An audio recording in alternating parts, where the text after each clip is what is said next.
2024. Vous êtes sur Paix et Guerre, 20e édition. Je suis ravie de vous retrouver. J'ai intitulé ma présentation de ce soir « L'OTAN joue à la roulette russe ». On pourrait le mettre à l'interrogative. Si on considère qu'on peut encore se poser la question, de mon point de vue, je trouve que nous jouons à la roulette russe, clairement. Alors, avant de commencer à traiter les quelques points que j'ai sélectionnés cette semaine, pour vous, je veux revenir sur 3 petits sujets pratiques. D'abord, le premier, je voulais vous remercier de vos réponses assez nombreuses et très sympathiques à mon appel de la semaine dernière pour venir m'aider, aider aussi Yvain qui est là, qui m'aide pour l'instant précieusement. Je suis en train d'étudier un peu les candidatures, si j'ose dire, et enfin les propositions de services, d'aide, de soutien, bénévoles, pas bénévoles, enfin bon. Et je vais prendre contact avec certains d'entre eux, c'est en cours. Nous allons trouver donc quelqu'un qui va pouvoir m'aider non seulement à faire connaître la chaîne, ce qui est déjà un vrai sujet, mais aussi à pouvoir vous proposer d'autres contenus, et notamment à partir de la rentrée, à partir de mi-septembre probablement, ou peut-être 3e semaine de septembre, des débats sous forme de... Enfin, moi j'ai pensé appeler ça duel, ou duo, ou et duo, avec des personnalités que je trouve intéressantes et qui soit partagent, soit, mais avec des nuances toujours forcément, soit combattent mon approche réaliste des relations internationales, voilà, pour qu'on échange sur ce que devrait être, sur leurs pensées, sur leurs idées, et sur ce que pourrait être et devrait être une diplomatie optimale pour notre pays, ses intérêts et son peuple, c'est-à-dire nous tous, les Français. Bon, deuxième point pratique, les questions. Je suis prête à répondre à certaines de vos questions. Je sais qu'au tout début, il y en a eu quelques-unes. Je n'ai pas répondu à toutes, et en tout cas pas spécifiquement. N'hésitez pas à m'en poser dans les commentaires. Bon, il ne faut pas qu'il y en ait trop, mais je pense que s'il y en a, j'en sélectionnerai 2 par semaine. Voilà, j'essaierai d'aller au bout de tous les commentaires, mais je suis très heureuse que vous en laissiez de nombreux. J'en sélectionnerai 2 et j'y répondrai en début d'émission suivante. Bon. Et puis le 3e point, c'est l'été. Enfin, on n'a pas l'impression que c'est l'été, mais c'est l'été. Je n'ai pas l'intention de vous abandonner, évidemment. Je n'en ai absolument pas envie. Et j'aurai plaisir à vous retrouver tous les mercredis à 19 h, pour peu que j'y arrive logistiquement, que tout se passe bien. Voilà, les émissions se poursuivront dans des conditions juste un peu plus rustiques et peut-être un peu aléatoires. Mais enfin, j'essaierai quand même d'y arriver, que tout ira bien et que je tiendrai notre rendez-vous hebdomadaire, et puis j'espère que vous serez un peu plus indulgents sur les imperfections, le cadre, le son, l'image éventuellement. Voilà. Donc ça, c'était les points pratiques. Alors cette semaine, j'ai plusieurs points qui sont tous un peu liés entre eux, donc vous dire qu'il y en a 3 ou 4, c'est pas forcément très utile. Bon, mon premier point, il porte sur une question qui se pose et qui agite depuis longtemps, mais depuis quelques jours publiquement, les observateurs, les commentateurs, les analystes et bien sûr les responsables politiques européens et occidentaux, et qui suscite divers points de vue. Le sujet, c'est la possibilité qui serait donnée à l'Ukraine de pouvoir frapper le territoire russe pré-2014, c'est-à-dire avant le coup d'État de Maïdan et avant la prise de la Crimée par la Russie. Donc, si vous voulez, la Russie, je ne sais pas comment on pourrait l'appeler, la Russie en elle-même, avec des armements occidentaux qui lui sont fournis, que nous lui fournissons actuellement les uns ou les autres. C'est une question intéressante parce que, comme d'habitude, il y a des réponses spontanées qu'on peut faire, et puis quand même après, il est bon de réfléchir un peu, je n'ai pas l'impression que tout le monde le fasse, mais enfin. Alors, première question qu'on peut se poser sur ce sujet, c'est bien sûr la légalité. Est-ce qu'il est légal pour des fournisseurs, pour les fournisseurs d'armement, qu'ils les donnent ou qu'ils les vendent d'ailleurs à l'Ukraine, d'édicter des restrictions d'emploi, en fait. Bon. Pour l'instant, c'est le cas. Chaque fournisseur de soutien militaire d'armement à l'Ukraine a ses propres restrictions d'emploi. D'ailleurs, le secrétaire général de l'OTAN s'est empressé de dire que s'il s'agissait de l'élever, c'était à chaque État de le faire de son côté. Donc, ces restrictions existent à l'heure actuelle. S'ils changent d'avis, si certains pays changent d'avis pour des raisons politiques, ils doivent les lever spécifiquement chacun. Stoltenberg a aussi rajouté qu'il fallait bien sûr que les cibles soient légitimes. Alors ça, c'était mis avant vague. Qu'est-ce que ça veut dire légitime? Évidemment, surtout qu'en même temps, il a dit que l'OTAN ne voulait pas faire la guerre à la Russie et que, voilà, enfin, si vous voulez, on est dans le en même temps version Alliance Atlantique, mais ça, c'est du grand n'importe quoi, mais ça continue, depuis plus de 2 ans désormais. Bon, deuxième question, la légitimité. Donc, si vous voulez, à la légalité, on peut répondre que oui, il est légal, si les fournisseurs de ces armements le permettent, l'autorisent, si vous voulez, que l'Ukraine puisse s'en servir pour frapper des cibles à l'intérieur, enfin dans la profondeur du territoire russe. Légitimité. Bon, là aussi en théorie, puisque l'Ukraine est attaquée par la Russie. Mais pourquoi a-t-elle été attaquée par la Russie? Pas parce qu'elle l'a attaquée toute seule avec ses petits bras en 2022, pour des raisons qui tiennent à une attitude de l'OTAN qu'il a instrumentalisée délibérément depuis au moins 2014, avec bien sûr ce qui s'est passé à Maïdan, puis avec la mise sur orbite du président Zelensky, son élection, et à partir de 2019, quand il est arrivé au pouvoir, son acceptation de faire la guerre, tout simplement, à la Russie pour le compte de l'OTAN, comme l'a très bien révélé son ancien conseiller spécial, Alexei Arestovitch, c'est jamais son prénom, Alexei Arestovitch, oui. Donc, si vous voulez, on peut dire qu'il serait légitime aujourd'hui que l'Ukraine, dans la situation dans laquelle elle se trouve, utilise tout ce qu'elle a à sa disposition pour frapper la Russie. Le problème, c'est que ce n'est pas la question, en fait, de mon point de vue, parce que la question est ailleurs. La question, c'est celle de l'opportunité de l'emploi. L'Ukraine, ça n'est pas un petit nuage dans un ciel bleu qui existe hors de toute frontière, ou une île, ou je ne sais quoi, une sorte d'archipel perdu au milieu de nulle part, et encore, il appartiendrait forcément à quelqu'un. L'Ukraine, elle est située, c'est un État géographiquement tampon entre les forces de l'OTAN et la Russie. C'est précisément tout le problème de cette guerre. Donc, l'ensemble de ce conflit n'est pas ce que l'on fait mine de croire et d'en dire, c'est-à-dire que c'est l'Ukraine qui se défend contre la Russie qui l'a attaquée.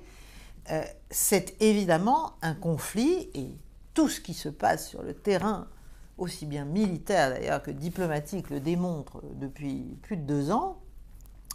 C'est un conflit entre l'OTAN et la Russie, entre même l'Occident et la Russie. Et bien sûr, parmi les membres de l'OTAN, il y a les Européens, mais les Européens sont eux aussi allègrement instrumentalisés par le clan néoconservateur à Washington. Donc tout ça est assez cousu de fil blanc, et donc la question est celle des conséquences pour ces États fournisseurs, individuellement et même collectivement, de leur emploi par l'Ukraine dans la profondeur du territoire russe des armes qu'ils leur ont données. Et c'est là que ça se gâte, parce que là, on est en pleine déconnexion avec le réel du conflit et le réel des positions des uns et des autres, le réel de la position occidentale. Nous sommes, je vous l'ai déjà dit dans plusieurs émissions, mais c'est tellement grave et c'est tellement dirimant, en fait, pour toute l'évolution de la situation dans ce conflit, que je ne crains pas de le répéter chaque fois. nous sommes à la fois furieux, enragés, humiliés, affaiblis bien sûr au plan géostratégique global. Nous avons une tendance à croire qu'il nous suffit de parler pour agir. On est atteint de fatuité aiguë, si vous voulez, et c'est très très occidental. Ça nous fait, bien sûr, c'est l'Amérique, mais les Européens aussi ont ça. On pense encore qu'on est capable, qu'on serait capable de l'emporter militairement sur une Russie qui, elle, est une puissance industrielle, s'est mise en état de guerre, et alors que nous sommes des puissances quasiment toutes désindustrialisées par l'Allemagne, mais là maintenant l'Allemagne qui n'a plus de gaz, ça va être compliqué. Donc tout ça conduit nos responsables à réfléchir, si j'ose dire, comme des manches, et à ne pas prendre la mesure véritable du risque qu'ils encourent en cas d'emploi de ces armes pour frapper le territoire russe près 2014, je le répète. Parce que Moscou, et là encore, c'est par arrogance, on n'écoute pas ce que disent les Russes. On ne veut pas le savoir. Et pourtant, c'est extrêmement intéressant. Ça ne veut pas dire qu'on doit le croire chaque fois, ça ne veut pas dire qu'on doit obéir à ce qu'ils souhaitent, évidemment. Mais il faudrait déjà écouter. Et que dit Moscou ? Qu'il a compris qui était le véritable ennemi, que ce n'est pas l'Ukraine, encore moins le peuple ukrainien, mais que c'est bien l'OTAN qui est en guerre contre la Russie, que les pays fournisseurs sont responsables des attaques qui existent déjà et seront responsables de celles qu'ils pourraient mener plus en profondeur dans le territoire russe, et c'est eux qui en subiront les conséquences précisément sur le territoire ukrainien, mais aussi ailleurs, comme Vladimir Poutine l'a notamment dit, je crois que c'est lui qui l'a dit, concernant la Grande-Bretagne. Vladimir Poutine a aussi dit il y a quelques jours, la Russie surveille de près les déclarations sur les frappes dans la profondeur sur son territoire. L'OTAN doit être consciente de ce avec quoi elle joue. Je ne sais pas ce qu'on ne comprend pas dans ce qui est dit là, dans le texte, dans le sous-texte, dans le contexte, dans la connotation, dans la dénotation, enfin, bon, voilà, il y a quand même des limites à l'ignorance et à l'aveuglement. Enfin, il faut l'espérer. Donc, Poutine sait très bien qu'un grand nombre de frappes actuelles déjà de l'Ukraine sur les oblasts du Donbass et même ce qui a pu atteindre, même les drones qui ont pu atteindre à un moment donné, vous vous souvenez peut-être le Kremlin ou d'autres endroits en Russie même, en Russie d'avant 14 et d'avant 22, il sait très bien que ces frappes ne peuvent pas être permises sans le soutien satellitaire, de ciblage, d'évasion des défenses antiaériennes russes, etc., américains. Rien ne se fait, à vrai dire, d'important, toutes les frappes, HIMARS, tout ça ne peut se faire qu'avec les Global Hawks américains, qu'avec le système satellitaire américain, qu'avec les moyens de l'OTAN, qu'avec même certains personnels de pays de l'OTAN qui sont les servants de ces armements, parce que former les Ukrainiens à ces armements aurait pris trop de temps, parce que. En tout cas, c'est le cas. Donc, si vous voulez, il faut arrêter de... on fait semblant, en fait, on fait semblant d'être idiot, ou on fait semblant de ne pas comprendre. Mais la Russie a aussi dit qu'elle savait parfaitement qu'une partie de ceux que nos pays appellent des mercenaires présents sur le sol ukrainien sont en fait des instructeurs militaires occidentaux qui entretiennent les armes, qui parfois les servent, donc les mettent en œuvre, sont des spécialistes, etc. Donc la guerre que mène la Russie, elle est clairement contre l'OTAN. Elle a pu s'imaginer que ça ne serait pas le cas au tout début du conflit. Je pense que c'est d'ailleurs pour ça que l'opération militaire spéciale au départ était très très petitement dimensionnée en fait. Mais elle a très vite compris ce qu'il attendait et que donc il fallait changer de manière de voir ce conflit.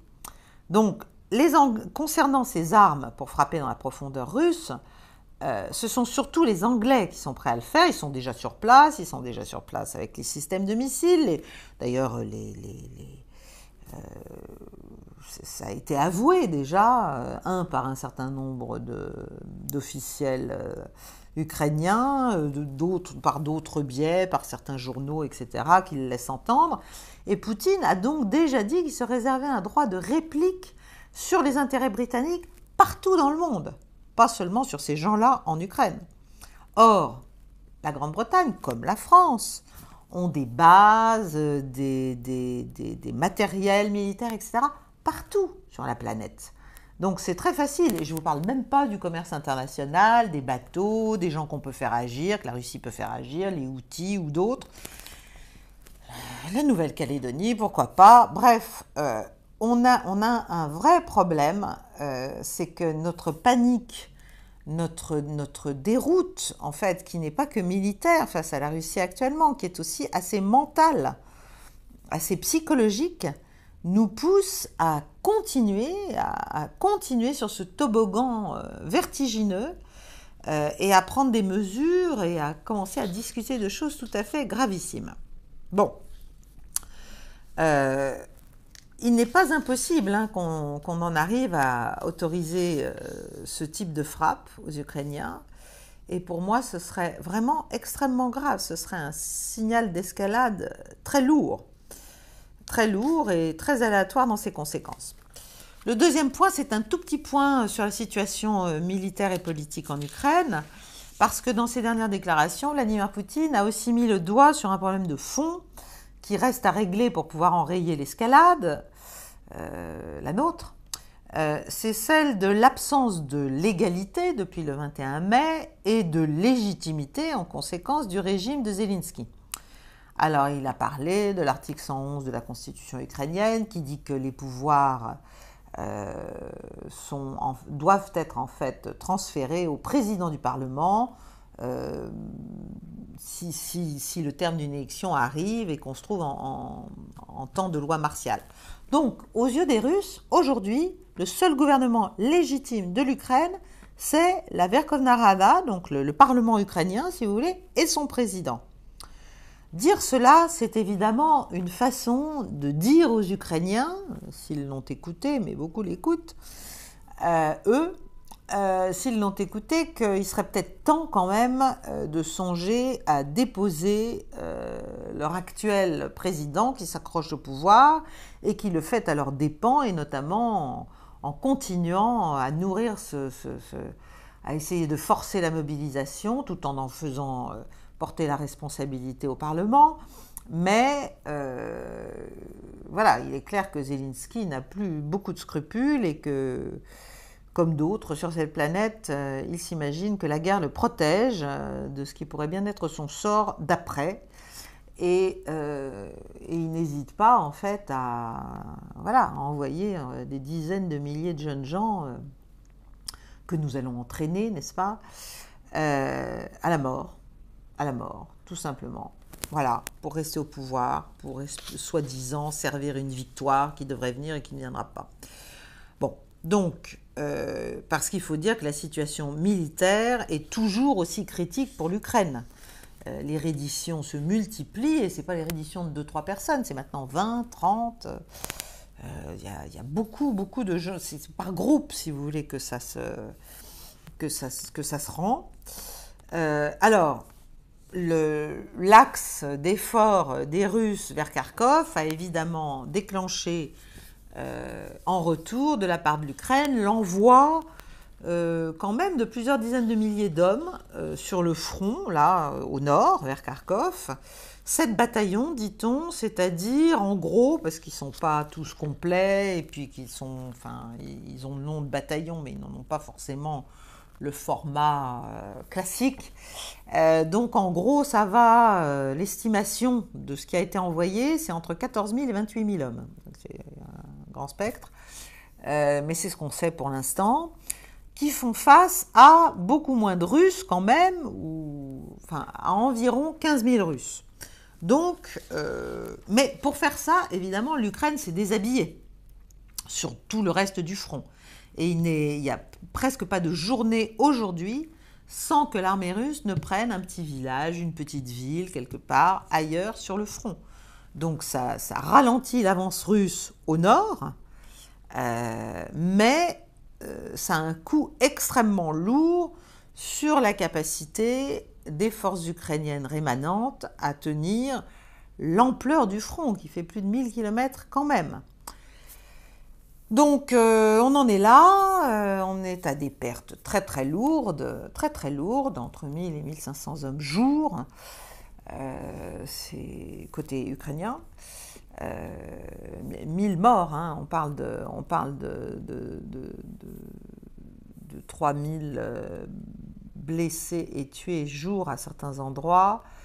Enfin bref, c'est extrêmement grave ce qui se passe au plan humain et au plan de l'avenir aussi de l'Ukraine, parce que tout ça, c'est les forces vives d'une nation qui sont en train de mourir pour rien. Voilà. Bon, mais enfin, ça ne nous choque pas, manifestement. Alors, qu'est-ce qu'on essaie de faire? On essaie de hâter la livraison des armements promis. La Belgique vient de dire, d'abord elle a conclu un accord de sécurité sur le même modèle que celui que nous avons conclu nous-mêmes, quasiment. Hein. Tout ça, ça vient de Washington. Les templates viennent de Washington. Et la Belgique a dit qu'elle fournirait 30 F-16 d'ici 2028 à l'Ukraine. Je n'ai pas le nombre exact d'avions ukrainiens, d'avions belges en tête, de F-16. Enfin, je crois que c'est au moins un tiers, sinon plus, de l'aviation belge. Il y a eu aussi une réunion à distance entre notre ministre de la Défense, Sébastien Lecornu, et Umerov, son homologue ukrainien, où ils ont parlé de l'imminence d'envoi de 200 instructeurs français qui devraient se rendre en mission d'exploration, n'est-ce pas, et d'études et d'inspection des camps de formation et d'entraînement en Ukraine pour voir ce qu'il y aurait à faire. Voilà, je ne sais pas si on se rend compte de la gravité de ce qu'on est en train de mettre en place. Alors, l'Élysée, voilà, l'appareil français, pour des raisons électorales et la perspective des européennes, etc., ne veut pas faire peur. Donc, les Ukrainiens ont dû dire que ça allait arriver, les Français ont dit que c'était prochainement, etc. Mais tout ça pour dire que on continue, il n'y a plus de marche arrière, il n'y a plus rien. Voilà, on a la fonction parking, on ne la connaît pas. Hier, notre président, en rentrant du sommet qu'il a eu avec Olaf Scholz en Allemagne, la visite d'État, a dit qu'il trouvait tout à fait légitime de permettre aux forces ukrainiennes de pouvoir taper, de pouvoir neutraliser les points, les bases d'où partaient les missiles les visant. Voilà, donc en Russie. Donc et Poutine lui a répondu, pas lui directement, mais a dit attention aux conséquences extrêmement lourdes et dommageables qu'une telle autorisation pourrait entraîner. Bon, c'est pour ça que j'ai pensé que je pouvais appeler cette présentation « L'OTAN joue à la roulette russe ». Voilà, parce que la casuistique, si vous voulez, sur la notion de co-belligérance, ça a ses limites. Qu'est-ce qu'on veut? Est-ce qu'on veut une guerre véritable, frontale avec la Russie? Est-ce qu'on veut la faire pour le compte des Américains, nous aussi? Est-ce qu'on veut la faire avec eux? Se rend-on compte de ce que cela signifie? En quoi la Russie nous menace-t-elle au-delà de ce qu'on raconte? Les Russes ont dit qu'ils n'avaient aucunement l'intention ni de prendre la Pologne, ni les pays baltes, ni d'attaquer l'OTAN, etc. Mais on poursuit toujours ce narratif qui justifie notre escalade sur le thème « si la Russie gagne, c'est l'Europe qui est en danger vital ». Maintenant, on prononce même le mot « vital », existentiel. On fait comme les Russes, on prononce de manière existentielle. Voilà. Donc, on est dans une construction de l'ennemi, une consolidation de l'ennemi complètement inconsciente, complètement irresponsable, parce que, évidemment, plus on fait ça, plus devient impossible la désescalade, ne serait-ce que verbale, et la désescalade aussi des postures, et la reprise d'un dialogue. On est... et tout ça alors que les Russes sont à l'initiative sur l'ensemble du théâtre et qu'il faudrait au contraire déconflicter, au lieu de juste, comme le préconise évidemment l'Institute for the Study of War, là, cette officine occidentale qui est patronnée par les services occidentaux, notamment britanniques et américains, le proposent, c'est-à-dire ils expliquent qu'ils ont l'offensive partout, donc on doit faire quelque chose parce que nous sommes en grand danger militaire. Les Russes dictent l'intensité, le rythme des opérations, le lieu, etc. Et il faut éliminer le sanctuaire russe. Prononce le mot. Si on veut stopper l'offensive russe à Kharkov, il faut éliminer le sanctuaire russe. Ça veut dire qu'il faut frapper le cœur de la Russie. C'est ça le sanctuaire. Bon. Donc on est vraiment dans une processus d'autoconviction de ce qu'il faut faire. Et ce qu'il faut faire, c'est la folie, c'est le pire. Parce que qu'espère-t-on à la fin? Que Poutine soit plus intelligent que nous, que nous n'avons ni les moyens militaires, ni les moyens humains, ni les moyens industriels et économiques par rapport à une société russe, en plus, qui vient de remettre en état de marche, en état d'intégration, si vous voulez, entre les aspects militaro-industriels et les aspects purement économiques, purement civils de l'économie russe. Tout ça est en train d'être intégré en Russie. Chez nous, pas du tout. On parle beaucoup. Mais que fait-on? Nous sommes des sociétés de services. On sait bien à quel niveau de désindustrialisation se trouve la France. Et les États-Unis, c'est la même chose. À force de tout envoyer, d'exporter son inflation et finalement de tout faire ailleurs, on ne sait plus faire grand-chose chez nous.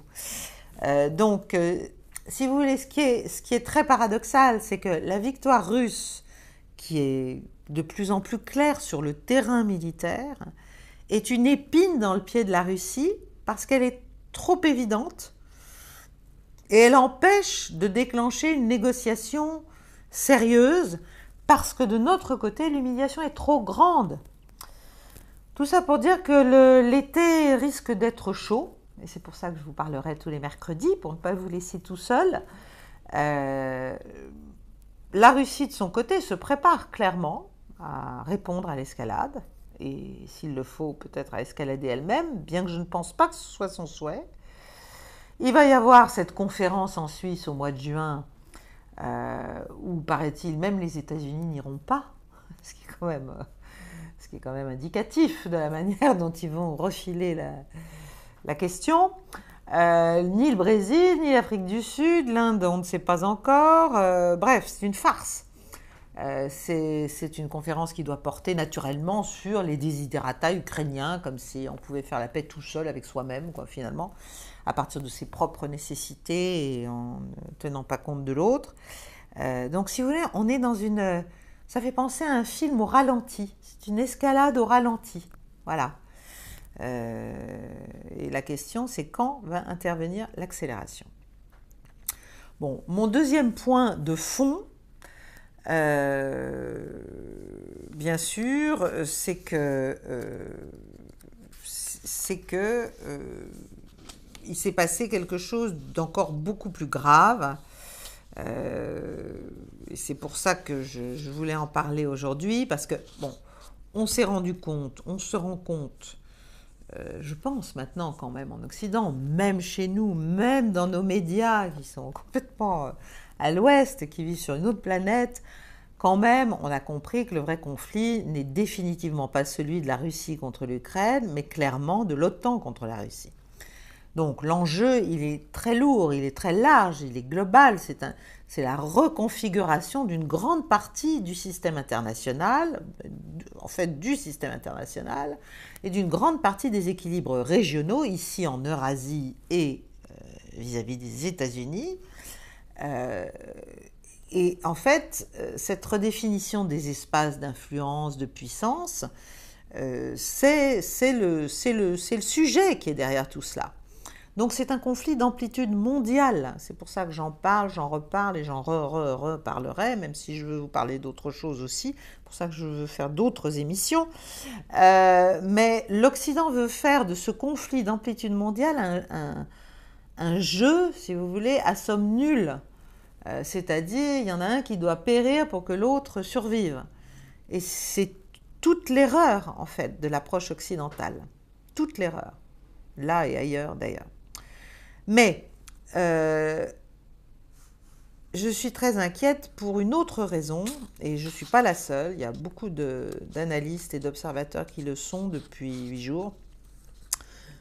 Parce que 2 événements ont eu lieu ces derniers jours qui sont extrêmement dangereux et révélateur peut-être, j'espère me tromper, d'une stratégie américaine jusqu'au boutiste, et de l'OTAN d'ailleurs, qui deviendrait ici le proxy de 3e rang, si vous voulez, des États-Unis, après l'Ukraine bien sûr, et après nous, les Européens. Et tout cela rendrait la situation hautement inflammable. Que s'est-il passé ? Alors évidemment, on n'en parle nulle part, vous n'êtes pas au courant, ça ne fait pas la une des journaux, ni la 2, ni la 3, ça ne fait rien parce que je pense que les gens les moins férus de géopolitique comprendraient la dangerosité de ce qui est en train de se passer. L'Ukraine vient d'attaquer avec des drones kamikazes, qui sont des drones de fabrication britannico-portugaise, et donc c'est des drones qu'on appelle AR-3, vient d'endommager 2 radars stratégiques russes de détection et d'alerte précoce à longue portée de missiles balistiques intercontinentaux. Donc il y a eu 2 attaques, une le 23, une le 28 mai. Le 23, l'Ukraine a attaqué un radar russe de détection précoce à Baronovski, près d'Armavir, dans la région de Krasnodar. C'est au sud-ouest de la Russie, mais c'est à 600 km du front. Vous verrez pourquoi j'insiste là-dessus. C'est donc la cible, c'était un radar, pas n'importe quel radar, hein, un radar d'alerte précoce, transhorizon, on l'appelle transhorizon, qui repère des cibles à très longue distance, à 3000 km, jusqu'à 100 km de hauteur et avec un angle de vue de 240 degrés. Donc la destruction de ce nœud radar particulier, on peut se dire mais à quoi ça sert exactement à l'Ukraine en raison de sa couverture. Il faut savoir que ce radar-là est orienté vers la Méditerranée et le Moyen-Orient, donc potentiellement capable de détecter les missiles balistiques ukrainiens tirés par l'Ukraine vers la Crimée. Et puis le 28, c'est-à-dire hier, il y a eu une 2e attaque. Si vous voulez, une fois, ça peut être, si j'ose dire, il faut rire un peu, ça peut être une blague. 2 fois, c'est une pattern, c'est une structure. Il y a quelque chose, il y a une volonté derrière. Donc, le 28, 2e attaque sur un radar de même type à 1800 km du front, cette fois-ci. Pas 600, 1800, à Orsk, dans l'oblast d'Orenbourg, au sud des monts Oural, près de la frontière du Kazakhstan. Ce qu'il faut comprendre, c'est que ces radars ne sont pas n'importe quel radar. La Russie n'en a que 10 comme ça. Donc là, il y en a 2 qui sont ciblés, endommagés. On ne connaît pas la nature, l'ampleur des dommages exacts. Il paraîtrait qu'il y avait peut-être eu une première tentative avant déjà. Ce qu'il faut savoir, c'est que ces radars sont des éléments centraux du système de défense nucléaire de la Russie contre les attaques éventuelles des missiles de l'OTAN. Donc, ça pose des questions. Il faut interpréter ces attaques. D'abord, pour bien les interpréter, il faut comprendre que ces attaques auraient été impossibles pour l'Ukraine toute seule, évidemment. Elle n'est pas capable de le faire. Donc, elle l'a fait à l'aide des moyens satellitaires de l'OTAN, des États-Unis, comme elle le fait d'ailleurs sur toutes les frappes, hein, sur une grande partie des frappes, même de drones, mais évidemment de missiles. Voilà, elle a des avions Global Hawk qui sont des avions de reconnaissance. Elle a l'aide du système satellitaire pour le ciblage. Il s'agit de... Les défenses aériennes russes sont très bonnes. Donc vous voyez bien, quand quelque chose pénètre le système, ça ne s'est pas fait comme ça parce qu'on est l'Ukraine. Non pas que l'Ukraine n'ait pas des capacités, mais enfin... Toutes ces capacités-là, et plus encore à cette portée-là du front, à cette distance-là du front, tout cela ne peut se faire qu'avec l'aide, le soutien de l'OTAN et des États-Unis. C'est pas rien de le dire. Ça veut donc dire que c'est une attaque de l'OTAN, en fait, sous faux drapeau, d'une certaine façon. Le faux drapeau, c'est l'Ukraine, mais derrière, c'est l'OTAN. Sur le système russe d'alerte précoce et de protection du bouclier nucléaire russe.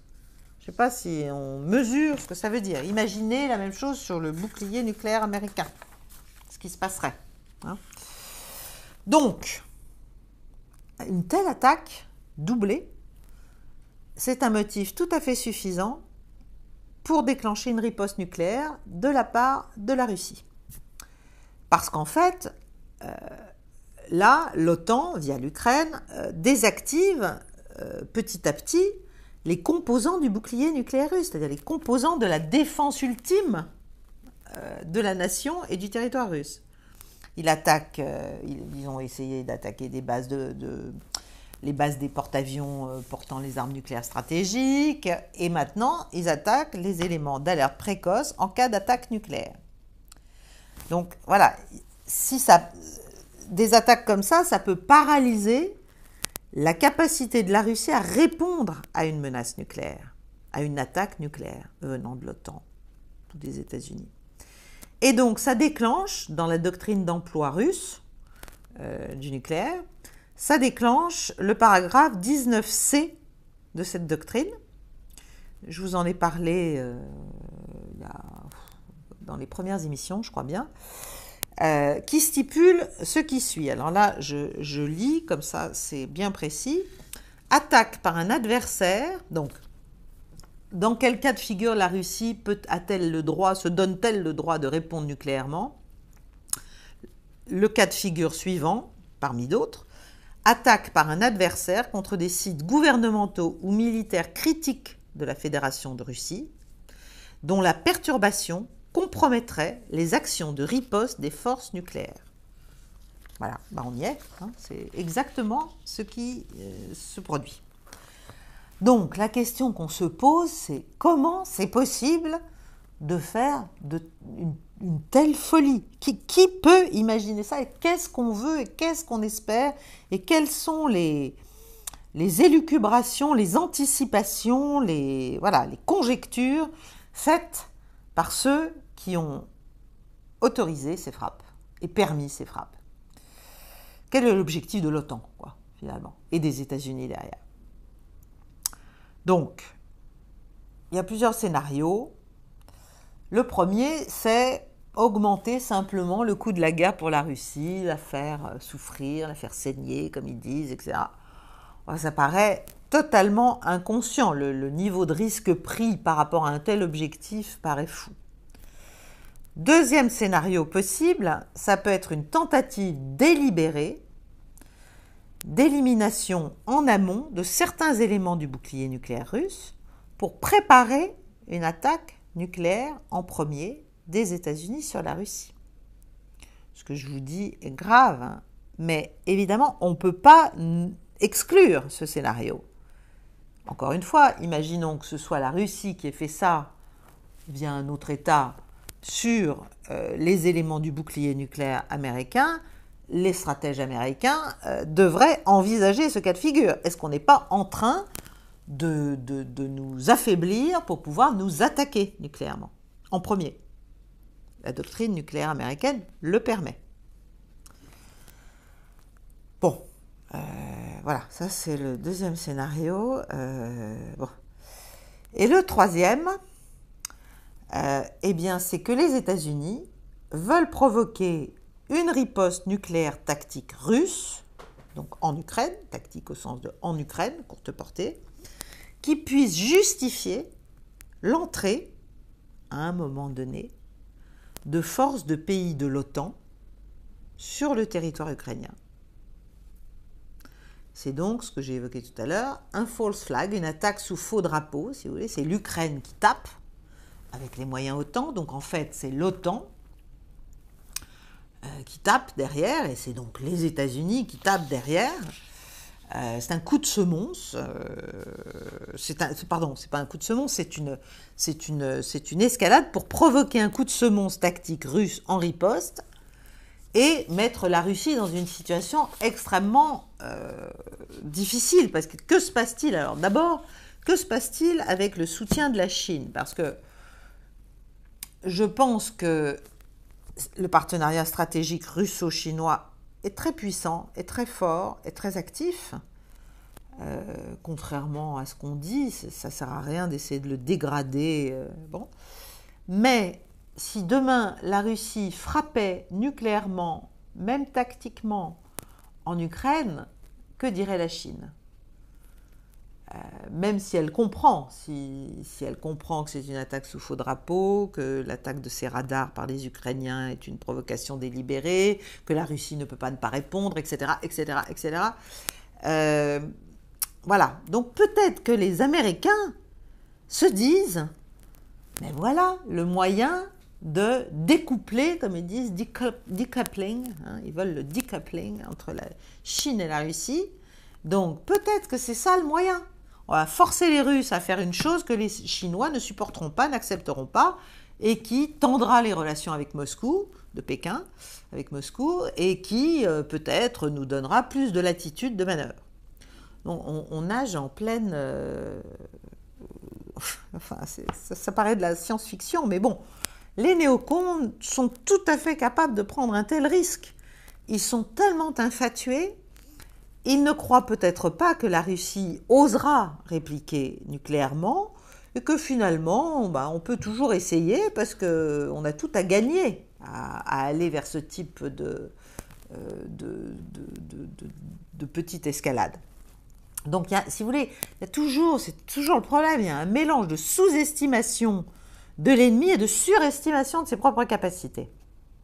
Et puis enfin, dernier scénario, Vladimir Poutine ne réagit pas, et là, c'est une défaite politique lourde pour lui, qui pourrait mener, là aussi, un autre rêve fou américain, un régime change possible en Russie, si le peuple russe, qui finalement le soutient tellement, se rend compte qu'il n'a pas la force ou la puissance de le protéger face à de telles agressions, de telles provocations ukrainiennes. On peut imaginer que ça déclencherait, je ne sais quoi, moi, des troubles, des manifestations. Bon. Alors, par ailleurs, il ne faut pas oublier qu'il y a aussi Kiev là-dedans, qui certes n'est pas, comment dirais-je, décisif, enfin décisionnel, premier décisionnel, si vous voulez, mais on peut aussi penser que les Ukrainiens, dans la situation militaire qui est la leur aujourd'hui, peuvent se dire, si on arrive à affaiblir suffisamment ces capacités de riposte et à faire douter en fait les Russes, à un moment donné, ils ne vont pas pouvoir répondre, sauf à faire une frappe finalement inacceptable, avec des dommages inacceptables, notamment humains. Et donc, nous, on peut en profiter pour mettre notre va-tout, mettre tout ce qui nous reste dans la balance et essayer de renverser la vapeur. Voilà, ça, bon. Donc, tout ce que je vous raconte là, ça m'étonnerait que vous en ayez pas déjà entendu parler, sauf peut-être les plus informés d'entre vous, mais enfin quand même, il faut que vous ayez conscience qu'en fait, on joue avec nos vies à tous, là. On est là, on va qu'à nos petites occupations, à nos petites existences, mais enfin... il se passe des choses quand même totalement ahurissantes. L'Ukraine, finalement, est en train de procéder au lent désarmement, enfin la tentative de neutralisation de la triade nucléaire russe pour le compte de l'OTAN. Et c'est une position extrêmement dangereuse sur le plan existentiel pour la Russie. Donc, elle est dans son droit, Moscou est dans son droit doctrinal de répondre par l'utilisation de l'arme nucléaire, mais l'Ukraine ne fait que commencer son escalade. Donc on est vraiment à un carrefour, si vous voulez. L'Ukraine est en pleine déroute militaire, elle peut piquer la Russie au vif grâce aux moyens de l'OTAN, sans que d'ailleurs la Russie ne soit capable de neutraliser toutes les menaces de manière fiable. On le voit avec les ATACMS, il y en a certains qui malgré tout ont franchi certaines lignes, certaines défenses antiaériennes qu'ils n'auraient pas dû franchir. Les Russes ont une énorme supériorité, ont développé une énorme supériorité en matière de guerre électronique, de brouillage, etc. Mais ça n'est pas, comment dirais-je, ça n'est pas sans petits interstices de vulnérabilité. Et l'Ukraine se dit peut-être, si je touche des cibles extrêmement sensibles, ça va placer le commandement russe à la croisée des chemins et peut-être le mettre en état de vouloir négocier. Dieu sait ce que les Ukrainiens pensent. Après, ils pensent peut-être aussi que s'ils obtiennent un feu vert pour utiliser des ATACMS et des Storm Shadows, des Taurus sur le sol russe, bon, même si les Allemands, pour l'instant, ne sont pas encore d'accord, à ma connaissance, pour envoyer des Taurus, mais bon. Elle peut frapper le sol russe, elle peut frapper la Crimée, ce qu'elle a déjà fait, puisqu'elle considère que ce n'est pas un territoire russe jusqu'à présent. Et elle peut espérer faire tout basculer, si vous voulez. Il ne faut pas sous-estimer, vous savez, la manière dont on se conforte dans ses illusions. Et on se dit, après tout, tout n'est peut-être pas perdu, jouons notre va-tout, allons-y. Parce qu'il faut bien comprendre que l'Ukraine est entrée dans une phase assez asymétrique. Il y a une telle asymétrie que j'explique, moi, depuis des mois, en étant sans arrêt critiquée. Mais enfin, il y a une telle asymétrie mathématique, en termes d'hommes, en termes d'équipement, en fait, l'Ukraine doit changer de niveau, changer de mode d'action. C'est d'ailleurs pour ça qu'il y a de plus en plus de frappes sur les civils. De toute façon, elle n'a pas de budget ni pour recruter, elle n'a pas la capacité de recruter autant d'hommes qu'il lui en faudrait, ni d'avoir tous les armements qu'il lui faudrait, etc., etc. Donc, il vaut mieux employer ce qui lui reste à une guerre asymétrique plutôt que de chercher à renverser un rapport de force global sur l'ensemble du front d'une manière plus conventionnelle, on va dire. Alors évidemment, ça ne modifie pas les calculs de l'armée russe sur le terrain et ça n'endommage pas vraiment l'armée russe. Mais l'achat de drones, l'emploi d'armes à longue portée, c'est capable au moins de secouer psychologiquement et de secouer même militairement l'ennemi russe. Voilà, donc l'asymétrie a du bon de ce point de vue-là. Et je pense, il n'est pas du tout impossible que le président Zelensky soit prêt à risquer un incident nucléaire. Voilà, il utilise déjà des munitions à uranium appauvri sur son propre territoire, hein, qui lui sont fournies par les Occidentaux. Donc, je ne pense pas que ça lui fasse peur, en fait, une frappe nucléaire tactique, surtout qu'il sait bien que si la Russie faisait cela, elle ne fera pas cela sur des zones, sur des villes civiles, les villes ukrainiennes qui sont situées dans les lignes arrières. Là, ça ferait très mal, évidemment, mais les Russes n'utiliseront pas d'ogive nucléaire là, à cet endroit-là. Donc, et pour le reste, les forces ukrainiennes sont suffisamment dispersées. Elles ne sont concentrées qu'au niveau des villes. Pour le reste, elles sont très dispersées. Donc, en fait, il n'y aura pas des pertes particulièrement élevées en hommes ou en matériel. La seule chose, en fait, qui pourrait être un objectif militaire d'intérêt côté russe pour une frappe nucléaire tactique, c'est les aérodromes ukrainiens, c'est-à-dire qui dévaster tous les grands terrains d'aviation, les rendre inutilisables pour les F-16, et pour ce qui reste de la flotte aérienne, bien sûr. Donc voilà, mais ça veut dire que la Russie quand même entre elle-même dans l'escalade. D'une certaine façon. Alors elle peut aussi entrer dans l'escalade autrement. Elle peut entrer dans l'escalade en restreignant les vols de surveillance de l'OTAN, en menaçant d'abattre les drones qui survolent la mer Noire, ce qu'elle ne fait pas. Étonnamment, bon, étant donné que les États-Unis, mais à ce moment-là, c'est ça, si vous voulez, quand on réfléchit à une escalade, on essaie de réfléchir comment réfléchit l'autre et comment il peut réagir. Mais si la Russie faisait cela, c'est-à-dire des actions concrètes, efficaces, efficientes en termes militaires qui gênent les États-Unis, qui n'ont aucun moyen réel de réagir militairement à ce type d'action, menacer d'abattre les drones au-dessus de la mer Noire, restreindre les vols de surveillance de l'OTAN, enfin aller aussi plus au choc que la Russie ne le fait jusqu'à présent, eh bien, que se passerait-il? Les États-Unis n'ont pas les moyens de réagir, les drones de l'OTAN seraient abattus, ce serait une humiliation considérable, impuissance américaine, l'OTAN ne dispose pas d'infrastructures ou de la présence nécessaire en mer Noire pour lancer des actions de représailles convaincantes, et donc ça crisperait encore plus la situation géopolitique. Et donc la question c'est, la Russie veut-elle de l'escalade? Moi je pense que non.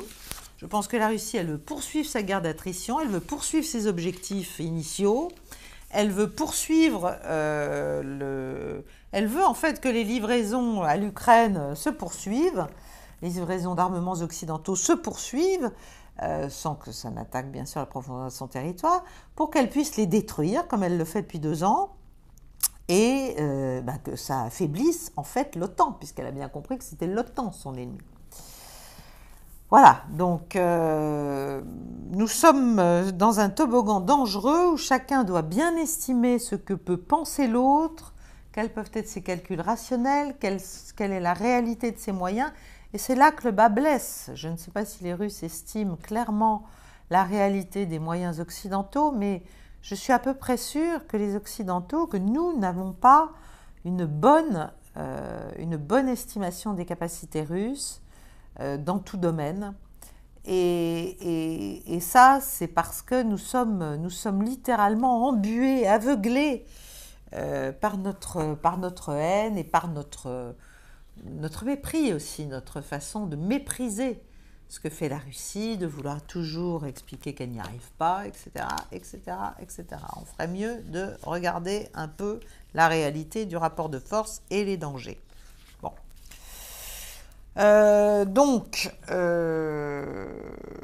Où tout cela va-t-il nous mener? Poutine veut-il négocier? Alors, il a dit qu'il était ouvert à des négociations. Mais évidemment, il a expliqué que c'était...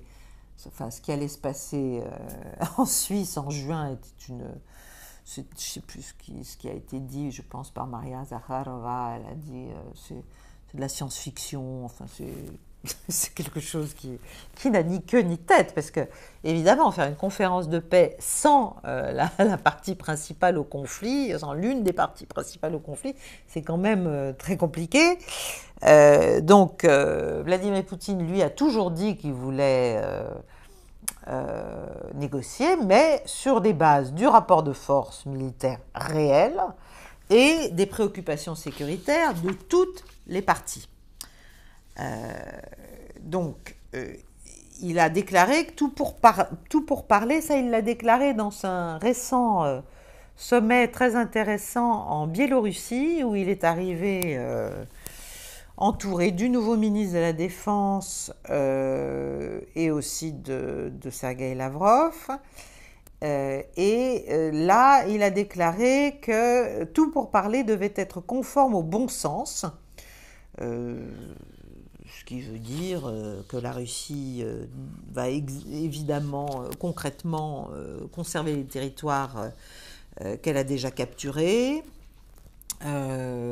qu'il faut prendre en compte ses intérêts sécuritaires, voilà, que ces objectifs sont légitimes, toujours les mêmes, dénazification, neutralité, démilitarisation de l'Ukraine, etc.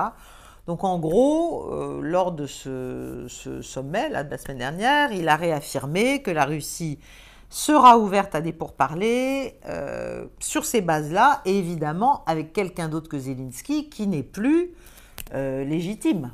Hein, qui n'est plus légitime. D'ailleurs, selon certaines rumeurs, l'ancien président ukrainien, Yanukovych, celui de l'époque de Maïdan, aurait été amené au sommet en Biélorussie. Alors je ne sais pas s'il a rencontré Poutine, parce que je crois qu'il ne se voit pas. Mais c'était l'idée de dire, ben voilà, nous on a l'ancien président, après tout il ferait aussi bien l'affaire, il n'est pas plus légitime ni moins légitime que Zelensky, qui se maintient aujourd'hui au pouvoir de façon indue, et qui est donc voilà, sur un pied d'égalité avec Yanukovych. Et le Yanukovych, ben, il peut aussi proposer des élections, des pourparlers de paix sérieux, il peut constituer une alternative. Bon, moi, je le vois difficilement, mais on ne sait jamais. Il peut proposer aux Ukrainiens la paix, des négociations, la création d'une fédération à partir de l'Ukraine, de l'argent, de la fédération de Russie, en échange des territoires perdus, etc., etc., faire des référendums. Enfin, il y a beaucoup de choses qui ont été évoquées. On a aussi évoqué une chose qui inquiète beaucoup les Ukrainiens, c'est évidemment un nouveau front à partir de la Biélorussie. Voilà, les commentateurs sur ce sommet ne sont pas tous d'accord. L'ancien conseiller, qui dit beaucoup de choses justes quand même, l'ancien conseiller de Zelensky a dit que en fait c'était surtout une opération de communication, c'était pour préparer une bonne position, en fait une position favorable pour la Russie en amont de négociations éventuelles, mais que tout ça n'était pas gagné du tout, que certes le plan de paix de Zelensky n'avait aucune chance de se réaliser, que les grands avaient leur propre plan et qu'ils le suivraient, et que d'ailleurs, que ce soit le chinois ou que ce soit l'américain, ne voulait pas en fait de ce plan de paix Zelensky. Voilà, bon, il a aussi dit d'autres choses sur le fait que la Russie n'aurait de toute façon pas les soldats disponibles pour un second front avec la Biélorussie. Bon, ça semble un peu bizarre. Moi, je crois que la Russie est en phase de grand renforcement. Elle est en train de nettoyer non seulement la structure de son état-major en écartant tous les gens pour corruption ou incompétence. Et là, il y a une vraie purge qui est en train de se faire.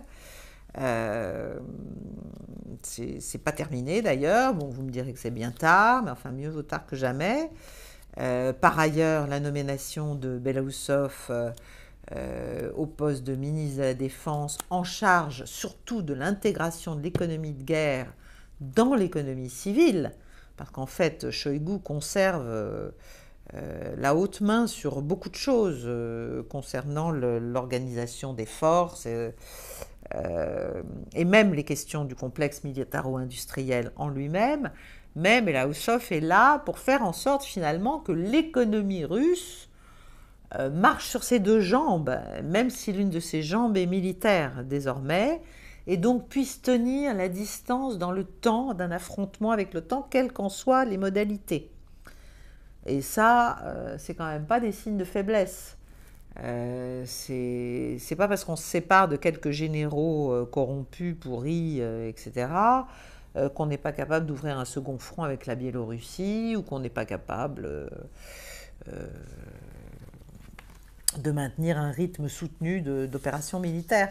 Je pense que c'est deux choses différentes. Je pense que voilà, Poutine voulait faire cette purge anticorruption, mais ça marque surtout une nouvelle ère et un nouveau sérieux, d'une certaine façon, de la part de Vladimir Poutine, dans l'assainissement des forces armées et des dirigeants du pays au sens général.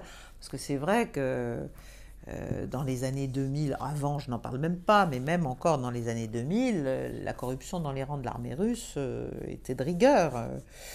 pas forcément énorme, mais enfin très très courante. Très très courante, les pots de vin, voilà. Donc, moi je pense que surtout en faisant venir le Yanukovych, etc., la Russie continue de préparer le terrain pour démontrer l'illégitimité de Zelensky. Et d'ailleurs, le président biélorusse, dans ce sommet très intéressant, a déclaré que beaucoup de choses allaient se passer cette année et qu'il y avait quand même beaucoup de gens en Ukraine, dans l'armée comme dans le gouvernement, qui aimeraient prendre la position de leader politique. Donc, voilà, est-ce qu'il va y avoir un coup d'État militaire? Est-ce que Zelensky va être déposé? Bon, c'est une situation intéressante.